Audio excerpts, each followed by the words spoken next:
एड़ियां रगड़ने दे, मुझे यकीन है पानी यहीं से निकलेगा। नए नए वादे करेंगे तो उनसे कह देना भैया तुम्हारे झांसे में नहीं आएंगे। ये वही नरेंद्र मोदी है ना जो कहते थे कि 1 साल में 2 करोड़ नौकरी देंगे, कहते थे। ये वही नरेंद्र मोदी है जो कहते थे भाइयों बहनों देश की चौकीदारी मेरे हाथ में सौंप दो, मैं चौकीदार बनकर चौकीदारी करूंगा, देश लुटने नहीं दूंगा। ये वही है ना। अब तो मैं पूरे देश में जाकर के पार्लियामेंट में भी उनके सामने खड़ा होकर के उनसे पूछता हूं कि कहां सोया है चौकीदार। थक गए हैं क्या आप लोग? थके नहीं है ना? तो मुझे दिखना चाहिए आपका जोश, जो फलका और भरसिया के लोगों का पूरे देश में जो जिंदा दिली जानी पहचानी जाती है। ये बरसती हुई बूंदें, ये पानी, ये मौसम की खराबी आपको रोक नहीं सकती, आपके जज्बे को रोक नहीं सकती। जब मुझे आने से नहीं रोक सकी तो फिर आपके जज्बे को कैसे रोक सकती है? मुझे हेलीकॉप्टर वालों ने बताया कि साहब मौसम खराब है, हम टेक ऑफ नहीं कर पाएंगे। हमने कहा पहली बार भरसिया जा रहा हूं, मुझे पैदल भी जाना पड़ेगा तो जाऊंगा, आप हेलीकॉप्टर उड़ाओ। कि कहां सोया है चौकीदार, कहां सोया है चौकीदार।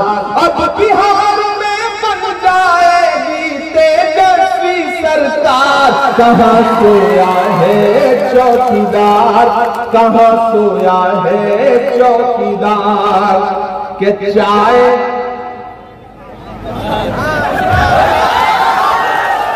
पूनम जी कितने समझदार हो गए आपकी विधानसभा के। चाय का नाम ले लो, इनको स्वाद आ जा रहा है, कुछ बोलने की जरूरत ही नहीं है।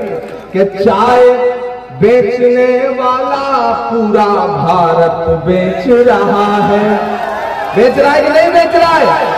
अभी बिहार की सैकड़ों एकड़ जमीन अडानी को 1 रुपए एकड़ के भाव में बेच दी।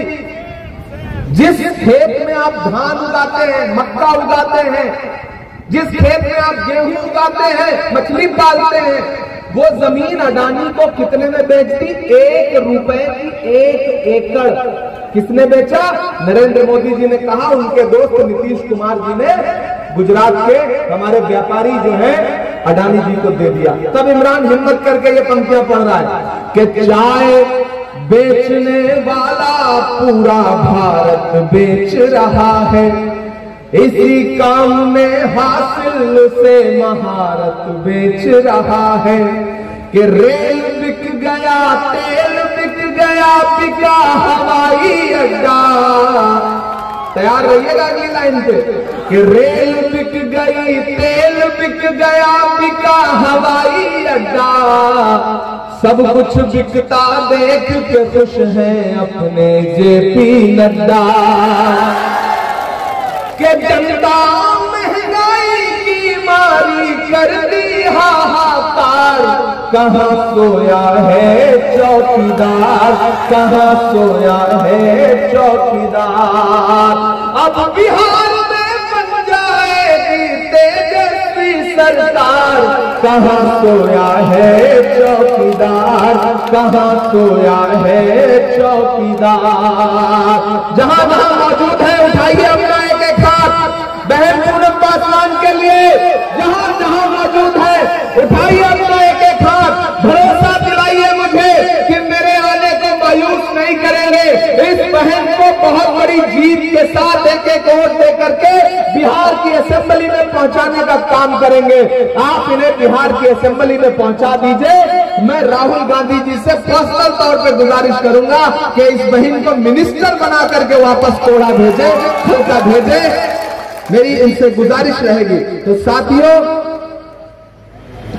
आप सबसे मेरी यही अपील है, पहली बार आया हूं, सीमांचल वालों से मेरा एक जज्बाती रिश्ता है, तो मैं तलाश कर।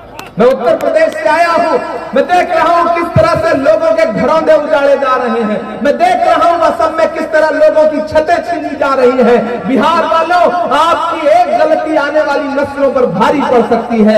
इसलिए मेरी गुजारिश है कि इस चुनाव को पूनम पासवान जी के लिए खुद लड़ने की ताकत पैदा करिए। आज से इस चुनाव को राहुल गांधी बन के लड़िए, तेजस्वी यादव बन के लड़िए, मुकेश सहनी बन के लड़िए, आईपी गुप्ता बन के लड़िए, इमरान प्रतापगढ़ी बन के लड़िए। आपके व्हाट्सएप पर, आपके फेसबुक पे, आपके सोशल मीडिया में जो भी आपके जानने चाहने वाले हैं, आज से उनको समझाइए कि भाई ये वक्त नए एक्सपेरिमेंट का नहीं है, नया प्रयोग करने का नहीं है।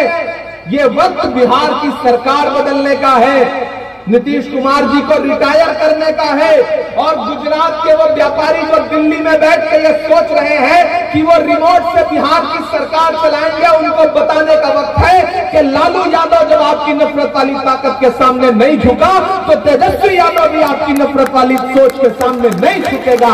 ये बताने का वक्त है। इसलिए मेरी आप सबसे गुजारिश है दोस्तों कि किसी झांसे में मत आइए।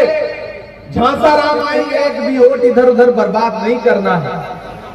एक चीज ध्यान में रखिए कि आपके मुद्दों पर, इस मुल्क में नफरत के खिलाफ अगर कोई लड़ रहा है, असली लड़ाई, ताकत वाली लड़ाई, बड़ी लड़ाई, तो उस शख्सियत का नाम राहुल गांधी है। अभी ये सरकार जब वक्त का बिल लेकर के आई तो आपने सुना होगा पार्लियामेंट में मुझे किस तरह से मैंने देश के हाकिम की आंख से आंख मिला करके रात के 8:30 बजे जब राज्यसभा में मुझे बोलने का मौका मिला, तो मैंने हाकिम की आंख से आंख मिला करके सवाल पूछा। और कोढ़ा वालों, भरसिया वालों, फुल्का वालों, आपको बता दूं कि रात के 2:30 बजे आपके खिलाफ जो वक्त बिल लाया था इस सरकार ने, उसके खिलाफ वोटिंग करने के लिए रात के 2:30 बजे लोकसभा में राहुल गांधी बैठे थे, तो रात के 3 बजे राज्यसभा में बीमारी की हालत में सोनिया गांधी जी मौजूद थी उस बिल के खिलाफ वोट देने के लिए। आप याद करिए कि जब पूरे देश में नफरतें सिर चढ़ के बोल रही थी, तो कन्याकुमारी में समंदर के किनारे खड़े होकर के राहुल गांधी ने कहा कि यह सरकार पूरे देश में नफरत बांट रही है, इस सरकार ने नफरत का केरोसिन पूरे देश में छिड़क दिया है। मैं इस नफरत के खिलाफ 4000 किलोमीटर कन्याकुमारी से कश्मीर तक पैदल चलूंगा। 4 किलोमीटर चलना मुश्किल होता है, 40 किलोमीटर चलना तो और भी मुश्किल होता है। लेकिन राहुल गांधी एक टी-शर्ट और एक ट्राउजर में कितना चले? 4000 किलोमीटर, बस एक नारा लगाते हुए, नफरत छोड़ो भारत जोड़ो। अरे भरसिया वालों, आप तो इस बात पर ईमान रखते हो ना कि मजदूर का पसीना सूखने से पहले उसकी मजदूरी उसे दे देनी चाहिए। रखते हो कि नहीं रखते हो? ये हमारे आका का कौल है।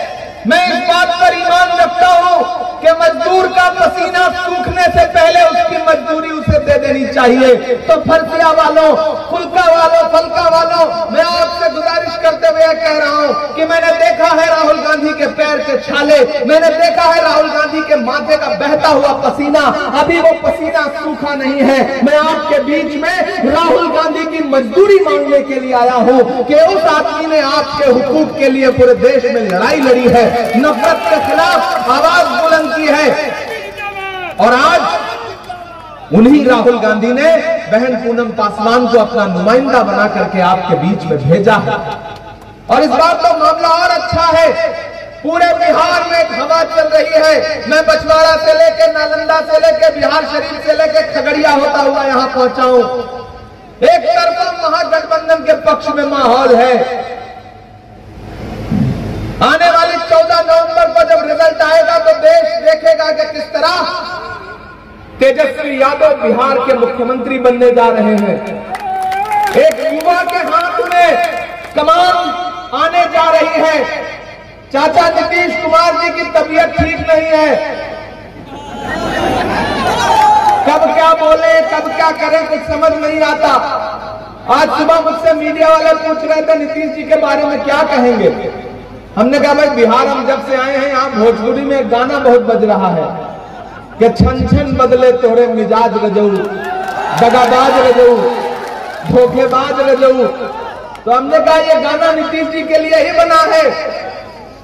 तो उनका मिजाज कब बदल जाए, उनकी तबीयत आजकल खराब रह रही है। और यही वजह है कि नरेंद्र मोदी नीतीश कुमार जी को निपटा करके भाजपा का मुख्यमंत्री बनाना चाहते हैं। तो आपको आगाह रहना है, कोई भी आपके बीच में वोट बांटने की कोशिश करे तो उससे सीधे कह देना कि नहीं, इस बार चुपचाप हाथ छाप, चुप